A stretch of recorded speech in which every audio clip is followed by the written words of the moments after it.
यह है little boy, वह परमाणु बम जिसने हिरोशिमा को तबाह कर दिया था। यह है एच बम कैसल ब्रावो, जो अब तक संयुक्त राज्य अमेरिका द्वारा विस्फोटित सबसे शक्तिशाली परमाणु हथियार है। और यह है RDS-220, जिसे झार बम्बा के नाम से भी जाना जाता है, सभी बमों का सम्राट। यह सोवियत संघ में बनाया गया था और यहाँ इसे बिग इवान कहा जाता था।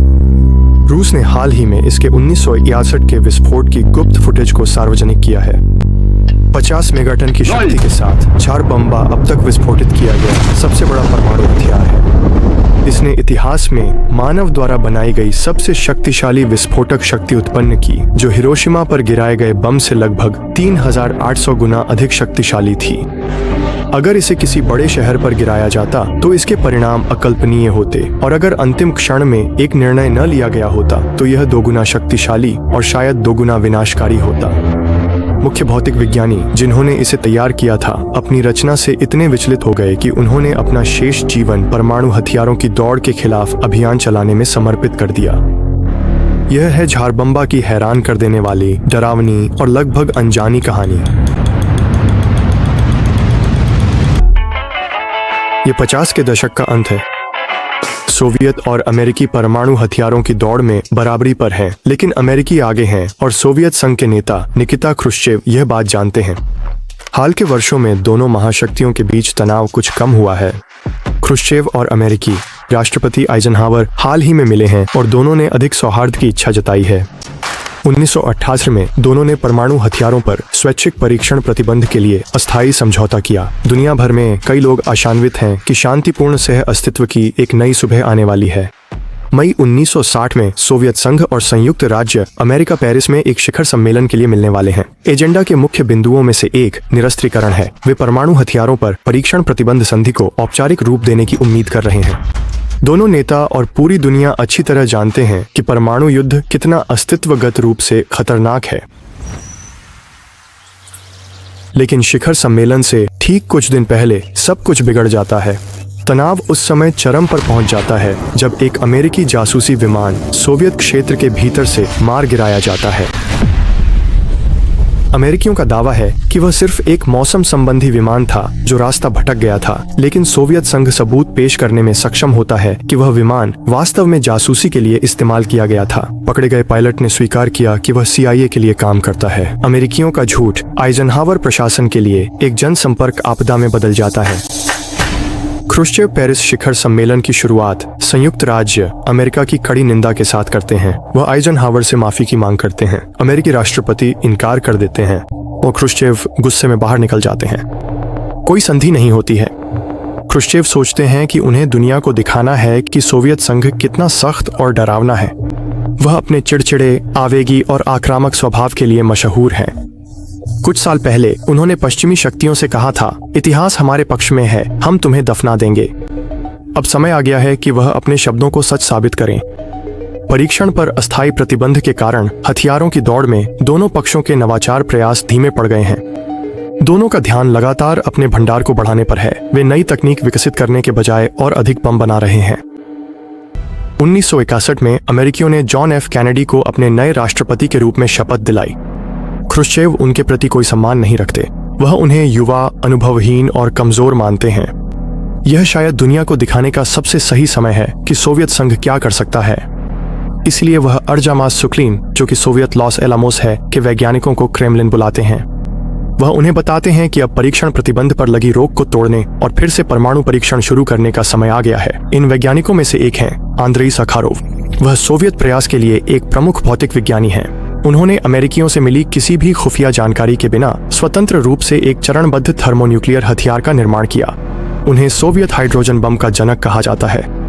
लेकिन सखारोव अपनी भूमिका को लेकर हथियारों की दौड़ में असहज महसूस करने लगे हैं। उन्होंने पाया है कि इन हथियारों का परीक्षण करना भी विनाशकारी रूप से घातक है, भले ही विस्फोट क्षेत्र के भीतर कोई इंसान न हो। उन्होंने गणना की है कि हर मेगाटन परमाणु हथियार के विस्फोट पर विकिरण से उत्पन्न कैंसर और आनुवांशिक विकृतियों के कारण दुनिया भर में 6600 से अधिक समय से पहले मौतें होंगी। भले ही ये मौतें हजारों वर्षों में बहुत धीरे धीरे हों, उनका ज़मीर फिर भी इसे बर्दाश्त नहीं कर सकता। इसलिए वे क्रुश्चेव से कहते हैं कि अब और परीक्षण करना जरूरी नहीं है। क्या यह काफी नहीं है कि बम बना लिए गए हैं और उन्हें केवल बिल्कुल अंतिम विकल्प के रूप में ही इस्तेमाल किया जाए? वे पहले ही जानते हैं कि उनकी तकनीक अच्छी है। क्रुश्चेव गुस्से में है। सखारोव, हमें यह मत बताओ कि हमें क्या करना चाहिए या कैसे व्यवहार करना चाहिए। हम राजनीति समझते हैं। अगर मैं सखारोव जैसे लोगों की सुनता तो मैं जेलीफिश होता, न कि मंत्रिपरिषद का अध्यक्ष। क्रुश्चेव वैज्ञानिकों से सुझाव देने की मांग करते हैं। उन्हें किस तरह के बम विकसित करने चाहिए? हाल ही में नवाचार की बजाय भंडारण पर ध्यान केंद्रित होने के कारण परीक्षण के लिए ज्यादा नए विचार उपलब्ध नहीं हैं। इसलिए कोई बस सुझाव देता है कि और बड़ा क्यों न किया जाए। क्यों न 100 मेगाटन का बम बनाया जाए? क्रुश्चेव को यह विचार बहुत पसंद आता है और वह इसे तुरंत अपना लेते हैं। 100 मेगाटन एक बेहद ऊंचा आंकड़ा है। उस समय तक अब तक का सबसे शक्तिशाली विस्फोटक बम कैसल ब्रावो था, जो 15 मेगाटन का था और अमेरिकियों ने 1954 में इसका परीक्षण किया था। द्वितीय विश्व युद्ध में कुल मिलाकर जितनी विस्फोटक शक्ति का उपयोग हुआ वह 3 मेगाटन थी और इसमें हिरोशिमा और नागासाकी पर गिराए गए बम भी शामिल हैं। इस मेगाटन श्रेणी के बमों का परीक्षण करने की पिछली योजनाएं इसलिए रोक दी गई थीं क्योंकि इतने बड़े हथियार के प्रभावों का अनुमान लगाना असंभव था। वैज्ञानिक उस समय मौसम संबंधी परिस्थितियों की सटीक भविष्यवाणी नहीं कर सकते थे, जो रेडियोधर्मी गिरावट की गंभीरता और कणों के कितनी दूर तक जा सकते हैं इस पर असर डालती। उनकी जानकारी के अनुसार इतना विशाल विस्फोट मास्को को जहरीली विकिरण के बादल में डुबो सकता था। आखिर 100 मेगाटन का परीक्षण करने से हासिल ही क्या हो सकता था? क्रुश्चेव के लिए यह स्पष्ट था, सोवियत संघ अपनी श्रेष्ठता स्थापित करेगा। 100 मेगाटन का बम पूंजीवादियों के सिर पर डेमोक्लिस की तलवार की तरह लटका रहे और इस तरह दुनिया का सबसे बड़ा, सबसे घातक बम बनाने की दौड़ शुरू हो जाती है। सखारोव अभी भी परमाणु हथियारों के परीक्षण के जोखिमों को लेकर असहज हैं, लेकिन वह सबसे बेहतरीन है, इसलिए अंततः वे भौतिकविदों की टीम का नेतृत्व करते हैं। उन्हें उम्मीद है कि कम से कम यह आखिरी वायुमंडलीय परीक्षण होगा जिसकी कभी आवश्यकता पड़ेगी। शायद इस एक बेहद बड़े विस्फोट से सोवियत संघ वह सब कुछ सीख लेगा जो उसे जानना है और आगे बढ़ जाएगा। दुर्भाग्यवश ऐसा नहीं होने वाला था। परियोजना की समय सीमा बेहद कठोर है। क्रुश्चेव इस बात पर अड़े हैं कि प्रारंभिक अवधारणा से लेकर विस्फोट तक वैज्ञानिकों को ठीक 16 सप्ताह मिलेंगे, इसलिए सखारोव की टीम डिजाइनिंग के साथ साथ निर्माण भी कर रही है। सिर्फ 4 महीनों में वे पूरी तरह से अनपरीक्षित क्षमता सीमा के लिए एक डिजाइन तैयार कर लेते हैं। वे बम बनाते हैं। वे विखंडनीय और संलयन योग्य सामग्रियों को सही आकार में ढालते हैं और एक कथित रूप से सुरक्षित परीक्षण के लिए योजना बनाते हैं। वे सबसे अच्छे की उम्मीद करते हैं। टीम को डिजाइन प्रक्रिया के महत्वपूर्ण हिस्से छोड़ने के लिए मजबूर किया जाता है। गणितीय विश्लेषण के लिए भी समय नहीं है। इसके बजाय वे अनुमानित गणनाओं के साथ काम कर रहे हैं। शंकाएं मन में घर करने लगती हैं। क्या यह वाकई काम करेगा? और यह वास्तव में कितना खतरनाक है? किसी भी हाल में वे इसका पता लगाने ही वाले हैं। अक्टूबर 1961 में क्रुश्चेव औपचारिक रूप से दुनिया को यह घोषणा करता है कि सोवियत संघ टेस्ट बैन समझौते से पीछे हट रहा है। वह इसका कारण अमेरिकी आक्रामकता को बताते हैं। वह इशारा करते हैं कि उनके वैज्ञानिक मेगाटन श्रेणी के बम विकसित कर रहे हैं। अब जब दुनिया को पता चल गया है कि सखारोव की टीम क्या कर रही है, तो भौतिकविदों पर एक प्रभावी हथियार तैयार करने का दबाव है, अन्यथा पूरा उद्देश्य प्रचार मूल्य खो जाएगा। दुनिया भय, आक्रोश और विरोध के साथ प्रतिक्रिया करती है। इसके जवाब में अमेरिकियों ने भी परीक्षण प्रतिबंध स्थगन को छोड़ दिया और खुद फिर से जोरदार तरीके से परमाणु परीक्षण शुरू कर दिए। कैनेडी प्रशासन ने जार बम को निरर्थक आतंकवाद बताया, जिसे केवल एक प्रचार हथियार कहा। लेकिन हाल ही में सार्वजनिक किए गए दस्तावेजों से पता चलता है कि कैनेडी प्रशासन ने इसका अनुकरण करने पर विचार किया था, जबकि सार्वजनिक रूप से इसकी निंदा की जा रही थी। संयुक्त राष्ट्र ने सोवियत संघ से इस योजना को रद्द करने की अपील की, लेकिन क्रुश्चेव आगे बढ़ते रहे। अक्टूबर के अंत में जार बम तैयार है। यह अपने आप में ही विशाल है।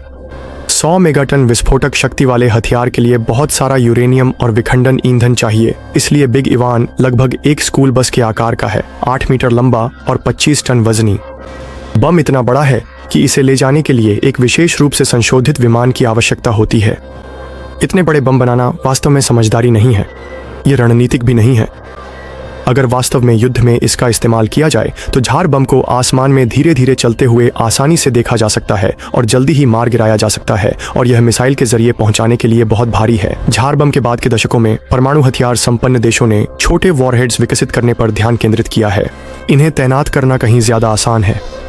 आज अमेरिकी शस्त्रागार में सबसे बड़ा परमाणु हथियार झार बम से लगभग 40 गुना कम शक्तिशाली है। यहाँ तक कि 1961 में भी आमतौर पर यह समझा जाता था कि बड़ा होना जरूरी नहीं कि बेहतर भी हो। ऐसा इसलिए है क्योंकि विस्फोटक शक्ति का विस्फोट से होने वाले नुकसान से एक संबंध नहीं होता। विस्फोट घनमूल के अनुसार बढ़ते हैं, रैखिक रूप से नहीं। तो भले ही 100 मेगाटन का बम वास्तव में 10 मेगाटन के बम से 10 गुना अधिक ऊर्जा छोड़ता है, लेकिन यह केवल लगभग 2 गुने क्षेत्र को ही नुकसान पहुंचाएगा।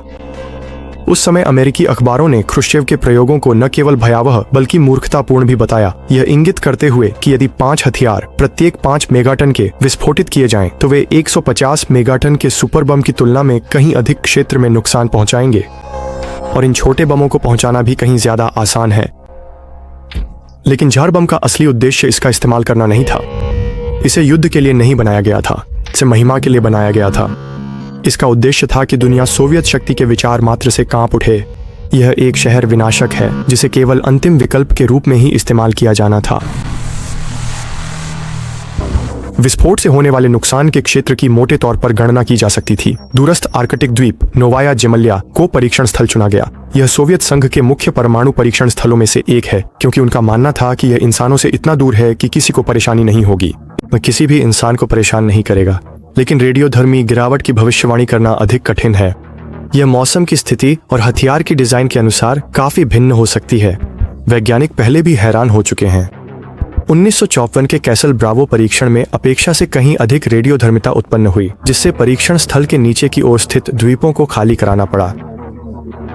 उस समय जो ज्ञात था वह यह है कि थर्मल विकिरण विस्फोटक शक्ति के संबंध में ब्लास्ट डैमेज की तुलना में बेहतर स्केल करता है, यानी बड़ा विस्फोट आमतौर पर अधिक विकिरण का कारण बनता है। सखारोव लगातार उन सभी जिंदगियों के बारे में सोचते रहते हैं जिन्हें यह ले लेगा। वह झार बम को जितना संभव हो सके उतना स्वच्छ बनाने के लिए बहुत सावधानी बरत रहे हैं। इसे इस तरह से डिजाइन किया गया है कि रेडियोधर्मी गिरावट का उत्सर्जन यथासंभव कम हो, लेकिन फिर भी झर बम जैसे अपेक्षाकृत स्वच्छ परमाणु बम भी सुरक्षित नहीं है। उनकी गणनाओं के अनुसार एक स्वच्छ 100 मेगाटन हथियार का परीक्षण इतनी विकिरण छोड़ देगा कि समय के साथ यह 600 से 60,000 समय से पहले मौतों का कारण बनेगा, जिनकी जिम्मेदारी आंशिक रूप से उन पर भी होगी। इसलिए वे डिजाइन में आखिरी समय में एक बड़ा बदलाव करते हैं। हथियार परीक्षण से ठीक पहले वे सुझाव देते हैं कि यूरेनियम 248 की जगह सीसा जैसी निष्क्रिय सामग्री का उपयोग किया जाए। इससे विस्फोट की शक्ति 100 मेगाटन से घटकर 50 मेगाटन रह जाएगी। ख्रुश्चेव सहमत हो जाते हैं। वह काफी विरोध का सामना कर रहे हैं, इसलिए शक्ति कम करना राजनीतिक रूप से समझदारी हो सकती है। जब तक ट्रिगरिंग डिवाइस काम करता है और बम फटता है, तब तक दुनिया जान जाएगी कि झार बम्बा 100 मेगाटन विस्फोट करने में सक्षम है। अगर भविष्य में सोवियत संघ को कभी इसकी जरूरत महसूस हो, मान लीजिए कि उन्हें एक ही बार में न्यूयॉर्क सिटी या लॉस एंजल्स को नष्ट करना हो।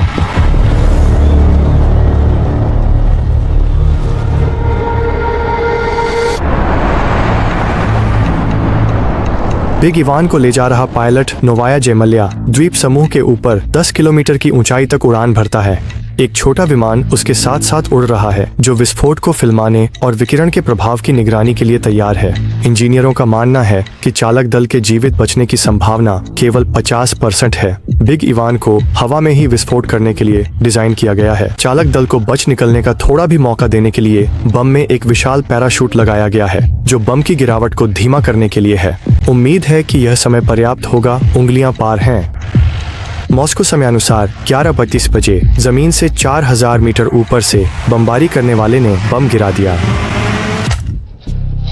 आखिरकार झार बम को इतना शक्तिशाली क्या बनाता है, यह अब भी आंशिक रूप से एक रहस्य है। रूस अब भी उस रहस्य की कड़ी सुरक्षा करता है। हम जो जानते हैं वह यह है कि इसका डिजाइन शायद अन्य थर्मोन्यूक्लियर हथियारों से अलग है। आमतौर पर एक थर्मोन्यूक्लियर हथियार या हाइड्रोजन बम 2 चरणों में बना होता है। ये एक परमाणु बम के भीतर एक और परमाणु बम होता है। पहला चरण परमाणु विखंडन यानी परमाणु को विभाजित करने की प्रक्रिया का उपयोग करता है, जिससे अत्यधिक गर्मी और दबाव उत्पन्न होता है। यह दूसरी अवस्था को सक्रिय करता है जिसे नाभिकीय संलयन या परमाणुओं का संयोजन कहा जाता है, जिसमें कहीं अधिक ऊर्जा मुक्त होती है। हाइड्रोजन समस्थानिकों का संलयन अत्यधिक तापमान पर एक अत्यंत शक्तिशाली विस्फोट उत्पन्न करता है, जो एक चरणीय परमाणु बम जैसे हिरोशिमा पर गिराए गए बम से कहीं अधिक शक्तिशाली होता है। हालांकि झार बम एक 3 चरणीय हाइड्रोजन बम है जिसमें असामान्य ट्रिगरिंग तंत्र होता है। जो इसे अलग बनाता है वह यह है कि इसमें संभवतः 2 लगभग एक साथ प्राथमिक ट्रिगर का उपयोग किया जाता है ताकि तीसरी अवस्था को अधिक समान रूप से और सममित रूप से प्रज्वलित किया जा सके, जिससे इसकी विस्फोटक शक्ति अधिकतम हो जाती है। जहां अन्य 3 चरणीय तापीय नाभिकीय हथियार मौजूद हैं, वहीं समकालिक प्राथमिक ट्रिगर के अभिनव उपयोग को असामान्य यदि अद्वितीय नहीं माना जाता है। प्राइमरीज का समन्वयन प्राप्त करना लंबे समय से अत्यंत कठिन माना जाता रहा है, लेकिन किसी तरह सखारोव की टीम ने यह कर दिखाया। जब आप एक तापीय नाभिकीय हथियार विस्फोटित करते हैं तो आप पृथ्वी पर किसी भी अन्य चीज से अलग कुछ अस्तित्व में लाते हैं। पहले मिलीसेकंड का एक अंश केवल एक चमकदार चमक होती है। यह मौन होता है, प्रकाश की कोई आवाज नहीं होती। लेकिन इसे सीधे मत देखिए, यह 80 किलोमीटर से भी अधिक दूर से अंधापन पैदा कर सकता है। जार बम की चमक 1000 किलोमीटर या 630 मील दूर से देखी जा सकती है। यह 1 मिनट से भी अधिक समय तक रहता है, जो अब तक के किसी भी अन्य परमाणु विस्फोट की चमक से कहीं अधिक लंबा है। फिर आती है जबरदस्त गर्मी। यह प्रकाश हवा को 100 मिलियन डिग्री सेल्सियस तक गर्म कर देता है। यह सूर्य के केंद्र से 4 से 5 गुना अधिक गर्म है। एक उच्च दाब वाली अग्निगेंद उग्रता से फूटती है और कई मिलियन किलोमीटर प्रति घंटे की रफ्तार से फैलती है। इसके बाद आता है एक गगनभेदी धमाका। संभवतः यह इतिहास में मानव द्वारा उत्पन्न सबसे तेज आवाज है। लगभग 10 सेकंड के बाद झार बम की चमकीली नारंगी अग्निगेंद लगभग 5 किलोमीटर की त्रिज्या तक फैल जाती है। अग्निगेंद अपने रास्ते में आने वाली हर चीज को निगल लेती है। बर्फ से ढका द्वीप समूह अब लाल और झुलसा हुआ है। पूर्ण विनाश के घेरे में आने वाली 35 किलोमीटर की दूरी तक हर चीज वाष्पित हो जाती है। ग्राउंड जीरो पूरी तरह समतल हो जाता है। कुछ भी नहीं बचता, न पेड़, न इमारतें, न ही पत्थर। 35 सेकंड बीत जाते हैं। अग्निगेंद पृथ्वी के ऊपर गुब्बारे की तरह फैल जाती है और प्रसिद्ध मशरूम के आकार का बादल उभरता है जो नीचे फैले नरक पर राज करता है। यह पृथ्वी से 64 किलोमीटर ऊपर है, माउंट एवरेस्ट से 7 गुना ऊंचा, समताप मंडल के ऊपर उड़ता हुआ और मेसोस्फीयर को भेदता हुआ। यह सब एक ऐसी झटका लहर पैदा करता है जिसे पूरी दुनिया में, यहाँ तक कि न्यूजीलैंड तक भी महसूस किया जाता है। यह लहर पृथ्वी के चारों ओर एक बार नहीं, 2 बार नहीं, बल्कि 3 बार घूमती है। जार बम की झटका लहर उन विमानों तक पहुंच जाती है जो विस्फोट स्थल से 115 किलोमीटर दूर हैं। वे लगभग 1 किलोमीटर नीचे गिर जाते हैं और लगभग गिर ही जाते हैं, लेकिन पायलट किसी तरह नियंत्रण वापस पा लेते हैं और बच जाते हैं। ग्राउंड जीरो से 55 किलोमीटर दूर परित्यक्त गांव में सभी इमारतें, सेवेर्नी के परित्यक्त गांव पूरी तरह से नष्ट हो गए हैं। 1148 किलोमीटर दूर सोवियत क्षेत्रों में घर गिर जाते हैं और रेडियो संचार विफल हो जाता है। खिड़कियां इतनी दूर फिनलैंड तक चकनाचूर हो जाती हैं। लेकिन बिग इवान का विस्फोट सीधे तौर पर किसी को नहीं मारता। अगर झार बम को न्यूयॉर्क या वॉशिंगटन DC जैसे बड़े शहर पर गिराया जाता तो वह तुरंत तबाह हो जाता। कंक्रीट फटकर बिना कोई निशान छोड़े गायब हो जाती, धातु वाष्पित हो जाती।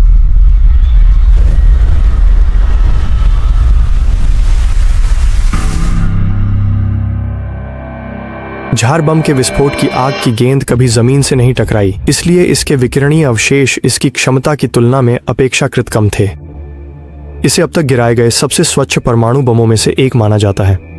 फिर भी इसकी रेडियोधर्मिता समताप मंडल में फंस गई और वर्षों तक पृथ्वी के चारों ओर घूमती रही, जिससे यह पूरी दुनिया में फैल गई। 2018 में रूसी वैज्ञानिकों ने पास के हिमनदों में विकिरण के अत्यधिक उच्च स्तर पाए। वे हिमनद अभूतपूर्व गति से पिघलकर बारेंट्स सागर में मिल रहे हैं, एक ऐसा सागर जो मानव उपभोग के लिए प्रतिवर्ष 4 और 5 मिलियन टन तक मछली प्रदान करता है। हिमनद जो पहले वायुमंडलीय प्रदूषकों के भंडार थे, अब रेडियोधर्मी अवशेषों के द्वितीयक स्रोत बनते जा रहे हैं, जिसके बारे में पर्यावरणविदों का अनुमान है कि आने वाले दशकों में यह समस्या और अधिक प्रासंगिक हो जाएगी। झार बम और नोवाया जेमल्या में 120 अन्य परमाणु विस्फोटों के कारण पास में रहने वाली आदिवासी आबादी को अत्यधिक उच्च स्तर की विकिरण के संपर्क में आना पड़ा है। उन्हें रूस की अन्य आबादियों की तुलना में अधिक स्तर की गुणसूत्र संबंधी बीमारियां और जन्म दोष होते हैं। ये तथ्य बाद में सामने आए क्योंकि सोवियत संघ ने विकिरण बीमारी की घटनाओं को छुपा लिया था। कुछ स्थानीय लोग इसे मृत्यु द्वीप समूह कहते हैं। विस्फोट के तुरंत बाद झर बम परीक्षण की अंतर्राष्ट्रीय और घरेलू स्तर पर निंदा की जाती है। सखारोव परमाणु परीक्षणों और सोवियत नेतृत्व के मुखर आलोचक के रूप में उभरते हैं। वे वायुमंडलीय परीक्षणों को समाप्त करने के लिए जोरदार अभियान चलाते हैं। उनके प्रयासों के लिए उन्हें 1975 में नोबेल शांति पुरस्कार से सम्मानित किया गया। क्रेमलिन ने उन्हें पुरस्कार प्राप्त करने के लिए सोवियत संघ छोड़ने की अनुमति नहीं दी। जनता के दबाव के जवाब में संयुक्त राज्य अमेरिका और सोवियत संघ ने 1973 में आंशिक परमाणु परीक्षण प्रतिबंध संधि पर हस्ताक्षर किए, जो वायुमंडलीय परीक्षणों को प्रतिबंधित करती है। आजकल लोग अक्सर कहते हैं कि अगर झार बम किसी भी चीज के लिए अच्छा था तो वह इस संधि को उत्प्रेरित करने के लिए था। जब इसका जिक्र होता है तो इसे अक्सर संयुक्त राज्य अमेरिका और पूर्व सोवियत संघ दोनों में एक लापरवाह राजनीतिक नौटंकी के रूप में खारिज कर दिया जाता है। एक ऐसा हथियार जो इतना अव्यावहारिक और खतरनाक है कि कोई और इसे आजमाने की हिम्मत नहीं करेगा। लेकिन ख्रुश्चेव इतिहास में ऐसे अकेले व्यक्ति नहीं थे जो संभवतः सबसे बड़ा धमाका करने के इरादे से काम कर रहे थे। संयुक्त राज्य अमेरिका से हाल ही में अवर्गीकृत की गई फाइलों से संकेत मिलता है कि योजनाएं पहले से ही बन रही थीं। बहुत बड़े बम बनाने का तरीका। 1950 के दशक में एडवर्ड टेलर, जो अमेरिकी हाइड्रोजन बम के जनक माने जाते हैं, सबसे बड़ा धमाका करने के जुनून में थे। वह और उनकी टीम 2 गुप्त परियोजनाओं पर काम कर रहे थे, जिनका नाम था ग्नोमोन और सनडायल। ग्नोमोन एक 1000 मेगाटन का बम होता, जिसे सनडायल नामक 10,000 मेगाटन के बम को विस्फोटित करने के लिए इस्तेमाल किया जाता। यह 10 अरब टन TNT के बराबर है। हिरोशिमा पर गिराए गए लिटिल बॉय से 670,000 गुना अधिक ताकतवर, जो कम से कम पूरे फ्रांस को जला देने के लिए काफी है, और शायद इससे भी कहीं ज्यादा बुरा हो सकता है। इतने बड़े पैमाने पर कभी कोई परीक्षण नहीं हुआ है और हमें नहीं पता कि पारंपरिक नियम उस स्तर पर लागू होंगे या नहीं। जब टेलर ने पहली बार लॉस एलामोस में एक गुप्त बैठक में सनडायल का प्रस्ताव रखा तो वहां मौजूद अधिकांश वैज्ञानिकों ने भय व्यक्त किया। इतना विशाल विस्फोट पूरे ग्रह को जहरीला बना सकता है। लेकिन टेलर और उनकी टीम बिना विचलित हुए ग्नोमोन बनाते रहे और यहां तक कि उसका परीक्षण करने की भी योजना बनाई। और जब अमेरिकी सेना को इस परियोजना के बारे में पता चला तो सनडायल को साकार करने के लिए काफी उत्साह दिखाया गया। लेकिन शुक्र है, यह परीक्षण कभी हुआ ही नहीं।